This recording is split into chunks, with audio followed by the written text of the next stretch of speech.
যে নারী বিপদে সান্ত্বনা প্রদান করেন তার স্বামীকে। ভালো করে শুনুন, রাসূলুল্লাহ সাল্লাল্লাহু আলাইহি ওয়াসাল্লাম তিনি বলেছেন, ইমাম বাইহাকি এবং সহিহুল জামি হাদিসটি এসেছে। হাদিসটি ইমাম আলবানী রাহিমাহুল্লাহ তিনি তার আস-সহিহাতে হাদিসটি উল্লেখ করেছেন। হাদিসটি কি? খায়রুন নিসাইকুম, তোমাদের নারীদের মধ্যে শ্রেষ্ঠ তারাই যারা আল ওয়ালুদ, যারা অনেক বেশি সন্তান দেয়, এবং আল ওয়াদুদ, যারা স্বামীদেরকে অনেক বেশি ভালোবাসে, আল মুয়াসিয়াতু, যারা তাদের স্বামীদেরকে সান্ত্বনা প্রদান করে, আল মুয়াতিয়াতু, এবং যে সকল নারীরা তাদের সন্তান তাদের স্বামীদের আনুগত্য করে, ইজা তাকাইনাল্লাহ।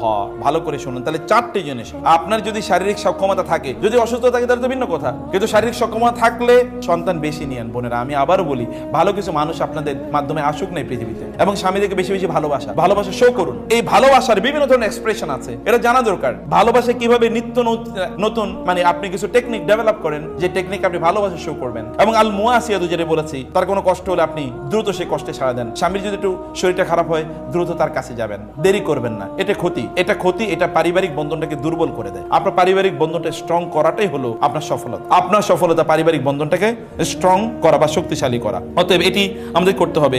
আর তার অধিকার পূরণে সবার চেয়ে বেশি অগ্রগামী। আমাদেরকে অনেক সময় অনেকে প্রশ্ন করেন যে আমার বাবা মার অধিকার বেশি নাকি আমার স্বামীর অধিকার বেশি। ভালো করে শুনবেন, স্বামীর অধিকার বেশি। এমনকি যদি স্বামী যদি বলেন যে তুমি তোমার বাবার বাড়িতে যাবা না, তাহলে যাবেন, ওনার অনুপস্থিতি যান। উনি যদি বলেন তার সাথে যোগাযোগ করবেন না, ওনার এই কথা বলা হারাম, এটা কবিরা গুনাহ, এটার জন্য উনি গুনাহগার হবেন। কিন্তু আপনি ওনার সামনে কথা বলবেন না, ব্যাস।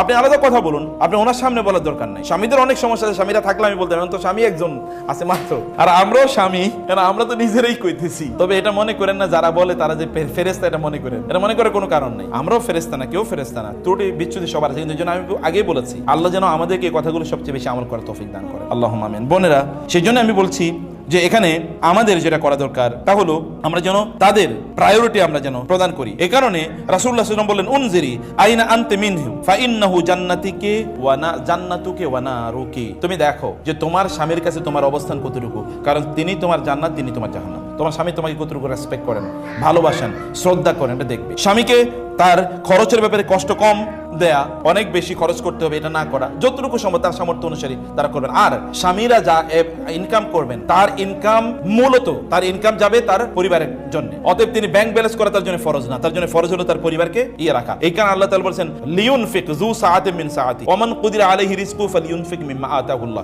প্রত্যেকে তার সামর্থ্য অনুসারে ব্যয় করতে হবে। এখন আপনার কোন একজন পুরুষের, আমি যেহেতু এটা অন রেকর্ড এবং অন্যরা অনেকেই দেখবেন, পুরুষরা তাদের সামর্থ্য অনুসারে যদি তাদের পরিবারের জন্য ব্যয় না করেন, তাহলে তারা আল্লাহর কাছে কৃপণ হিসেবে উপস্থিত হবেন। আর কৃপণদের অবস্থা কি হবে? এখন ধরেন আপনার স্বামীর ইনকাম হচ্ছে, পুরুষরা আপনাদেরকে বলছে আপনার ইনকাম হলো 1 লাখ টাকা, আর আপনি মাসে 50,000 টাকা খরচ করেন, আর বাকি 50,000 টাকা আপনি ব্যাংকে রাখেন। কে বলছে আপনাকে ব্যাংকে রাখার জন্য? আপনি কি দরকার? আপনার ইনকাম তো আপনার সন্তানদের জন্য, আপনার স্ত্রীর জন্য, আপনার পরিবার, আপনার বাবা মার জন্য। অতএব তাদের মেটানোর পর, খরচ তাদেরকে সুন্দরভাবে রাখার পর, প্রয়োজনগুলো মেটানোর পর যদি আপনার করার প্রয়োজন তাহলে করেন। কিন্তু আপনি ব্যাংকে রাখতেছেন কি জন্য? আপনি মরে যাওয়ার পর এরপরে কি হবে? আপনি মরে যাওয়ার পর এগুলো কোনো কাজে আর লাগবে না। অতএব এদের প্রতি, আপনার স্ত্রী, আপনার সন্তানদের মধ্যে ইনভেস্ট করুন। স্বামীদের প্রতি তাদের কোনো কিছু হলে তাদের প্রতি কৃতজ্ঞতা প্রদর্শন করা, তারা যাই করেছে এই জায়গায় কৃতজ্ঞ থাকা। এবং আপনি জানেন, আপনি যদি কৃতজ্ঞতা আদায় করেন তাহলে আল্লাহ তাআলা আপনার পরিবারে বরকত বাড়িয়ে দেবেন। তোমরা শুকর আদায় করলে আমি তোমাদের এই বরকতগুলো আরো অনেক অনেক বাড়িয়ে দেব। আপনার স্বামীর ইনকাম বাড়বে যদি আপনি কৃতজ্ঞতা আদায় করেন। কৃতজ্ঞতা আল্লাহর আদায় করুন, স্বামীর কৃতজ্ঞতা আদায় করুন। মান লাম ইয়াশকুরিন নাস লাম ইয়াশকুরিল্লাহ। কেউ যদি মানুষের কৃতজ্ঞতা আদায় না করে, তাহলে সে আল্লাহর কৃতজ্ঞতা কিভাবে আদায় করবে? আদায় করতে পারবে না। ওই দক্ষতা বা যোগ্যতায় তার থাকবে না। তাদের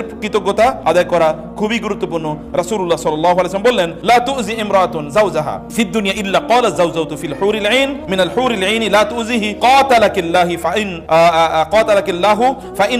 ফাইন্নাহু ইনদাকি দাখিলুন ইউশিকু আন ইউফারিকাকি ইলাইনা। যখন কোন নারী তার স্বামীকে যদি কষ্ট দেন, তাহলে জান্নাতের হুররা বলতে থাকেন, তোমাকে আল্লাহ ধ্বংস করে দিন, তুমি কেন ওই লোকটাকে কষ্ট দিচ্ছ? এখানে আমরা বলছি যে কোন অবস্থায় আমরা যেন আমাদের স্বামীদেরকে যেন কোন অবস্থায় কষ্ট না দেই, এবং তাদের বাড়িতে ওয়াকারনা ফি বুয়ুতিকুন্না ওয়ালা তাবাররাজনা তাবাররুজাল জাহিলিয়াতিল উলা, ঘরে বেশি বেশি থাকা, অপ্রয়োজনে ঘর থেকে, স্বামীর ঘর থেকে বের না হওয়া, প্রয়োজনে অপ্রয়োজনে বিভিন্ন জায়গায় ঘুরতে বেড়ানো, এগুলো অনুমোদন, যদি স্বামী অনুমোদন তাহলে ভালো কথা। আদারওয়াইজ আপনি বেশি বেশি আপনার বাসায় থাকুন, এতে আপনার কল্যাণ অনেক বাড়বে, বরকত অনেক বাড়বে। আপনি তো সুখ চান। এবং স্বামীর গোপনীয় বিষয়গুলো, এগুলো কোনো জায়গায় এগুলোকে শেয়ার না করা, এবং স্বামী সন্তানদের প্রতি প্রচন্ড স্নেহশীলা থাকা, যেটা আমি আগেও বলেছিলাম।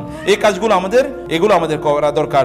আর যে কাজগুলো আমাদের করা হারাম বা নিষিদ্ধ, এরকম অসংখ্য, মানে আমরা কিছু বদ চরিত্রের কথা আমরা বলেছিলাম, যেগুলো নারীদের মধ্যে থাকা রাসূলুল্লাহ সাল্লাল্লাহু আলাইহি ওয়াসাল্লাম নিষিদ্ধ করেছেন, সেগুলো যেন আমাদের মধ্যে না থাকে। বিবাহ পরবর্তী কিছু দায়িত্ব, স্ত্রীর প্রতি স্বামীর কি কি দায়িত্ব আছে, আমি শুধু পয়েন্টটা আপনাদেরকে বলে রাখি। এর মধ্যে 1 নম্বর দায়িত্ব হচ্ছে পরিবারে ইসলামী অনুশাসন প্রতিষ্ঠা করা। এটা স্বামীদের কাজ, পুরুষদের কাজ। পরিবার যেন ইসলামিক অনুশাসনে চলে, এটা নিশ্চিত করতে হবে।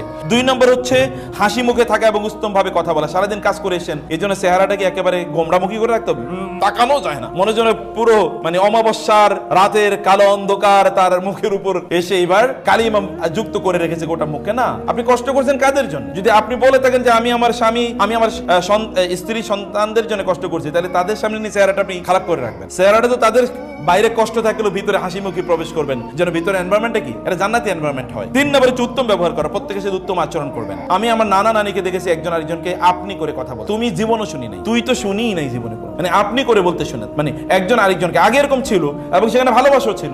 আমরা তুমি করে বলি, তাতে কোনো নিষিদ্ধ না, কিন্তু তুই আইলো কেন, মানে তুই আসলো কেন, তার মানে শ্রদ্ধাটা কোন লেভেলে আইসা পৌঁছে বলেন তো এটা। আচ্ছা, এটা আমাদের করা দরকার।